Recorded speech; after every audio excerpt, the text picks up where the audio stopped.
Today, I want to talk about morality in politics. If you're here, thank you for taking the time. This topic stemmed from a 2024 panel discussion.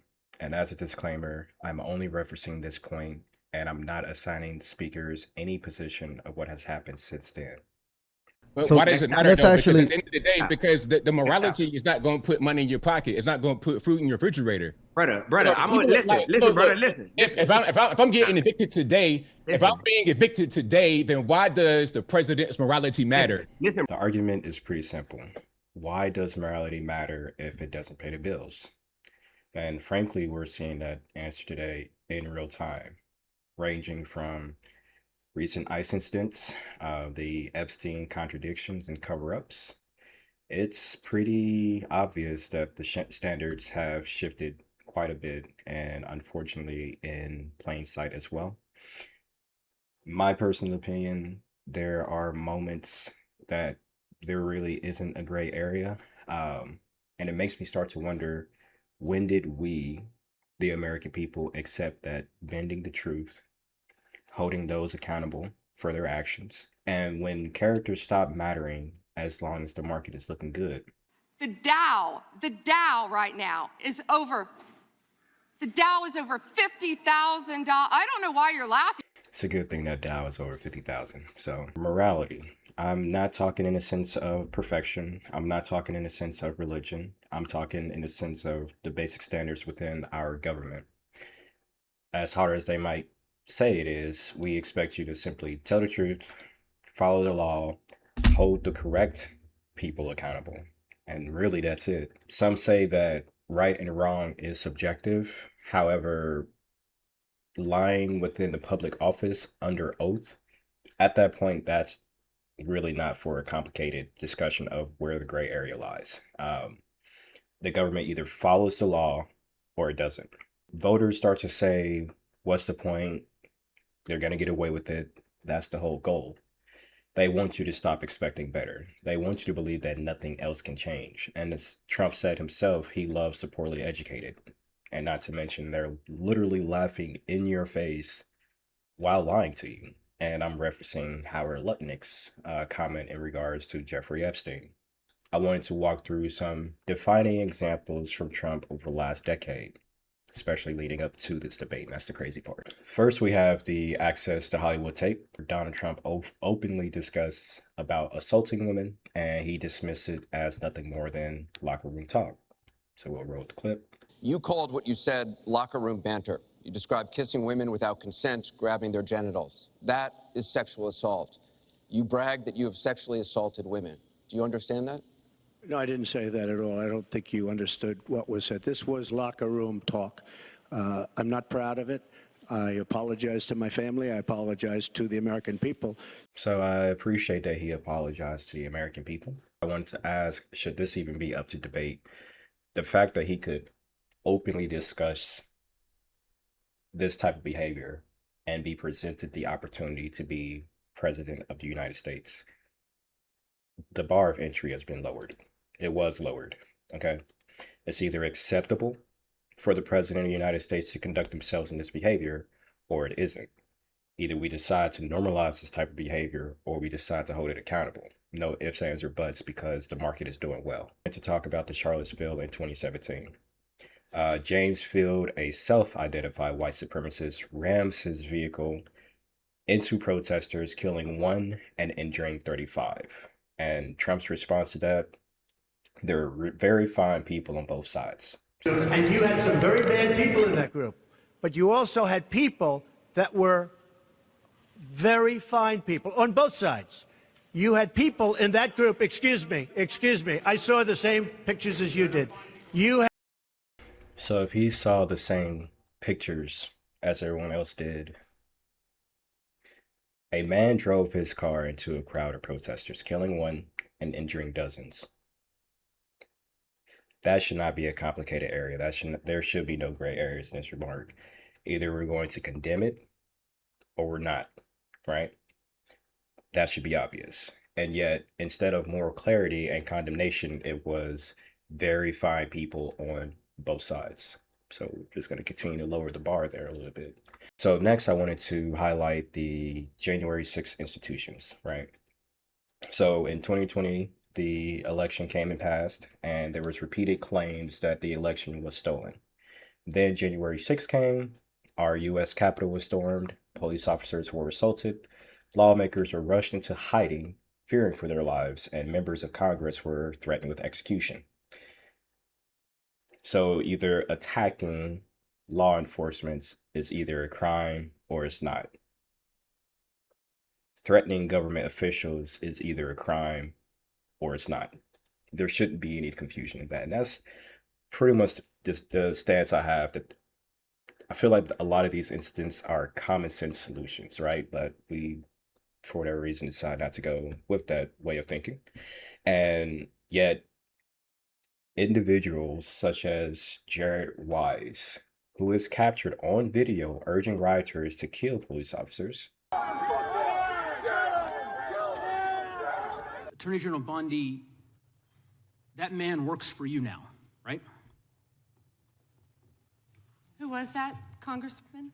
The man in that video, the one who was in the police-worn body cam footage, the one allegedly yelling, "Kill him," at police officers on January 6th, his name is Jared Wise. He does work for us. He works for you at the department. Despite having his statements on camera, this man is granted a position as an advisor within the DOJ, the Department of Justice. Where's the accountability in all this? People have served for far less crimes, storming our Capitol and threatening to kill those involved. Like, the worst part of this is that it's not even ancient history, especially leading up to this 2024 debate, where the statements is that morality doesn't matter. As long as the economy is doing great, we do not care if our president does not condemn against white supremacy, yet alone screw the affiliation, using your car to quite literally ram and kill one and injure multiple others. You can storm our Capitol and be granted a position on the Department of Justice, and you can speak openly about assaulting women, and no one cares as long as the market is going up. That is the basis of why that debate stuck out to me there. So the argument being that character still does not matter as long as our numbers look good, right? So as we continue through this, I wanted to next bring up the recent ICE incidents. In January 2026, Renee Nicole Good was fatally shot by ICE agents during an enforcement operation in Minneapolis. Just for a few weeks later, another citizen, ICU nurse Alex Preddy, was shot and killed by federal immigration agents as well. Both of these incidents, rightfully so, sparked an outrage and protest demanding accountability, and really started to raise the fundamental question of, where do we draw the line of public safety? So when asked about Alex's death, this is their response. An individual approached U.S. Border Patrol officers with a 9mm semi-automatic handgun. The officers attempted to disarm this individual, but the armed suspect reacted violently. Fearing for his life and for the lives of his fellow officers around him, an agent fired defensive shots. Medics were on the scene immediately and attempted to deliver medical aid to the subject, but he was pronounced dead at the scene. The suspect also had 2 magazines with ammunition in them that held dozens of rounds. He also had no ID. This looks like a situation where an individual arrived at the scene to inflict maximum damage on individuals and to kill law enforcement. So her statement is that it looked like a scenario where there were intentions to cause harm against law enforcement, right? Just because he had it on him, just because he was exercising his Second Amendment right, like a lot of Americans love to do, as many countries will speak about America and their gun laws. But to that point, Alex was legally carrying, he was not brandishing, he was not threatening, and yet this still justified the use of deadly force. So then finally, I wanted to get to the biggest discussion these days, and that's the Epstein files. Reversal after reversal, statement walk back after each statement walk back. Howard Lutnick publicly claiming that he had never spoken to Epstein ever again, just for us to later find out that was a lie. And plenty of videos of him simply laughing about the situation. Kash Patel stating that there were no other victims involved with Epstein's trafficking, right? Who, if anyone, did Epstein traffic these young women to besides himself? Himself. There is no credible information. None. If there were, I would bring the case yesterday that he trafficked to other individuals. What sort of men were you being trafficked to? I was trafficked to a lot of types of different men.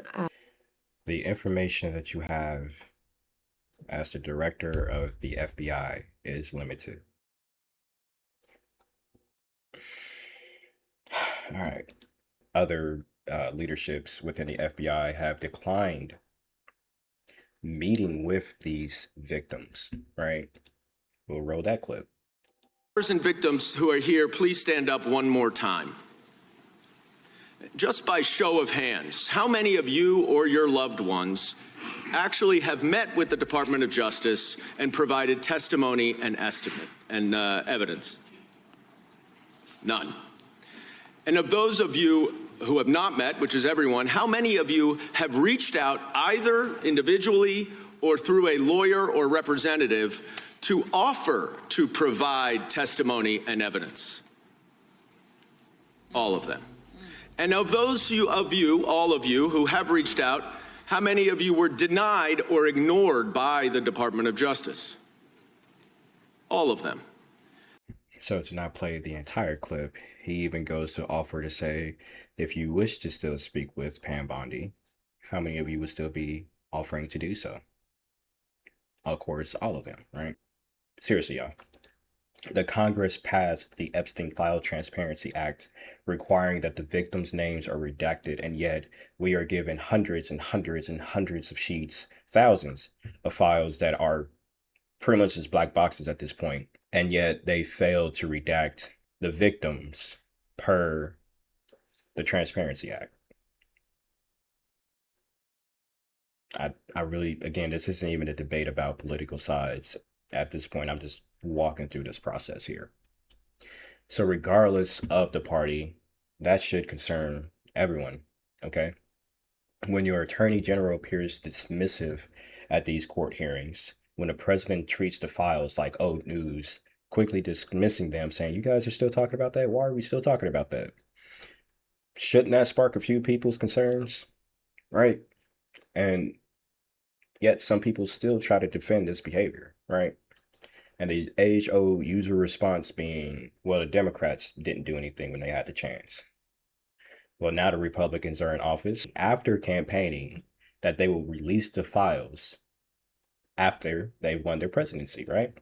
So either we are demanding accountability for whoever holds power and everyone involved, or we accept that the party loyalty matters more than loyalty to the public itself. The whole point that I wanted to make is that morality does not drop prices, and it will not drop prices tomorrow, but it does shape who controls the system. It shapes who profits, who pays, and if the character of the individual at the highest level does not matter, what do you think that says about the people appointed beneath it? It won't matter in the culture they create. And people are literally saying nowadays, well, Trump said it, so why can't I? Trump did it, why can't I? Trump said it, why can't I? Is that really the example that we want to start leading for our nation? After what we've seen leading up from 2016 till now, we've seen the real ones that are affected. And those are the very children that are supposed to have been protected by our laws in the very first place. So when you say, why does morality matter if it's not going to lower my gas prices? Well, for future references, I want you to think twice. Where did the lack of morality lead us?